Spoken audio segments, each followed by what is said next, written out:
14 milioni di euro, a tanto ammonta il finanziamento relativo all'area urbana pedemontana di 13 comuni, con i due poli Bassano e Schio, Bassano capofila, nell'ambito del programma regionale Veneto del Fondo Europeo per lo Sviluppo Economico FESR 2021-2027. È la prima volta che Bassano e Schio come zone e come città importanti di territori che storicamente non hanno mai collaborato assieme si sono unite, e questo è un risultato che fa vedere che la direzione è giusta, quella del lavoro in rete, lavoro in squadra, che apre a possibilità davvero importanti per un territorio vasto. Tra l'altro i tempi sono strettissimi.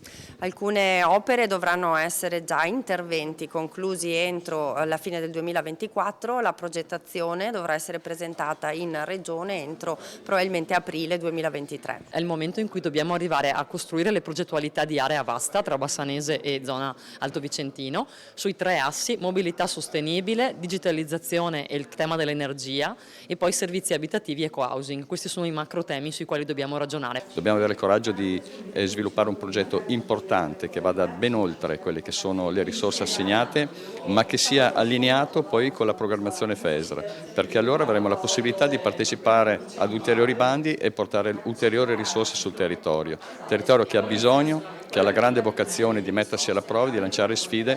Questa prima è andata a buon fine e siamo molto ottimisti e determinati nel perseguire le prossime. Ed è la prima volta che a livello regionale, andando oltre i colori politici, si lavora per rilanciare un territorio al di là delle città capoluogo. Credo sia un riconoscimento politico del ruolo che hanno i territori delle città medie, i territori pedemontani, non tanto per i comuni e le aree contermini, ma per l'intero sviluppo urbano sostenibile della Regione Veneto.